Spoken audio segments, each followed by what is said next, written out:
ছোট্ট একটি গ্রাম ছিল। সেই গ্রামের নাম কহিমপুর। জনমানবহীন, ধান খেতে ঢাকা। শুধু ঝিঝি পোকার শব্দে মুখরিত থাকতো সেই ছোট্ট গ্রামটি। এক সময় মানুষে গম গম করত গ্রামটা, কিন্তু এখন সেখানে কেবল 4-5টি পরিবার বাস করে। এই গ্রামে প্রায়ই শোনা যেত অদ্ভুত কান্নার আওয়াজ, বিশেষ করে পূর্ণিমার রাতে।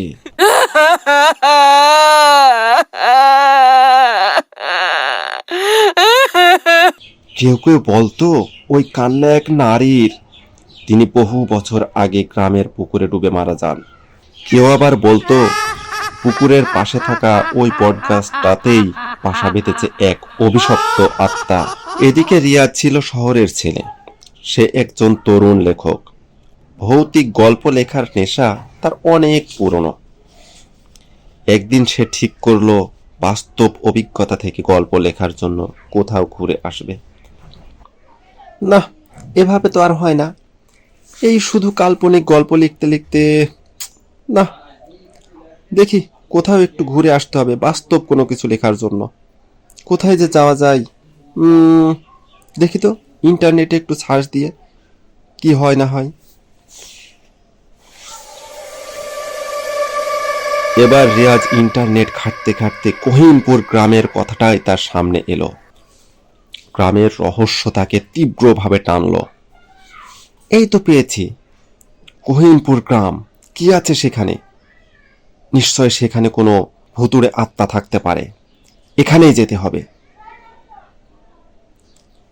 এবার ঠিক করলো সেখানেই 1 সপ্তাহ থাকবে। এবার ছুটে চলল সেই কহিমপুর গ্রামের দিকে। গ্রামে পৌঁছে সে উঠল একটি পুরনো কাঁচা ঘরে, যেখানে আগে গ্রামের এক স্কুল মাস্টার থাকতেন। বৃদ্ধ মালিক জানিয়ে দিলেন, বাবা, পূর্ণিমার রাতে যেন বাইরে যেও না বাবা, আর ওই পুকুরের ধার দিয়েও যাস না যেন। রিয়াজ হেসে উড়িয়ে দিল, ভূত যদি থাকতোই তাহলে তো আমি খুশিই হতাম। বৃদ্ধ মালিক আর কোনো কথা না বলে বেরিয়ে চলে গেল। পূর্ব পরিকল্পনা অনুযায়ী সে প্রতি রাতেই কিছুক্ষণ করে গ্রামের নানা জায়গায় ঘুরত, তবে পূর্ণিমার রাতে বেশি ঘুরত, অর্থাৎ তার কহিমপুরে থাকার 4র্থ দিন। সত্যি অদ্ভুত কিছু ঘটে গেল।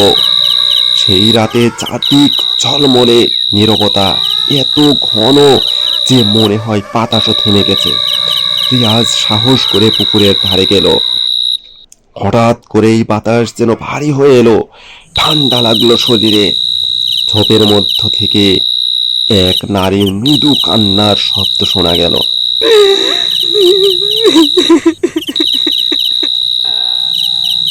রিয়াজ পা বাড়ালো কণ্ঠস্বরের দিকে, আর তখনই দেখতে পেল পুকুরের জলে এক নারী দাঁড়িয়ে আছে, সাদা শাড়ি পরা, লম্বা চুলে মুখ ঢাকা। সে আস্তে আস্তে রিয়াজের দিকে তাকালো। তাকে দেখে কিছুটা বিস্মিত রিয়াজ জিজ্ঞেস করলো, আপনি কে এখানে এত রাতে? নারীটি কোনো কথা বলল না, শুধু হাত বাড়িয়ে পুকুরের দিকে ইশারা করলো। হঠাৎ রিয়াজ অনুভব করলো তার শরীর জমে যাচ্ছে, ঠান্ডা হয়ে যাচ্ছে তার পুরো শরীর। সে পেছন ফিরে দৌড়াতে গিয়েই পড়ে গেল।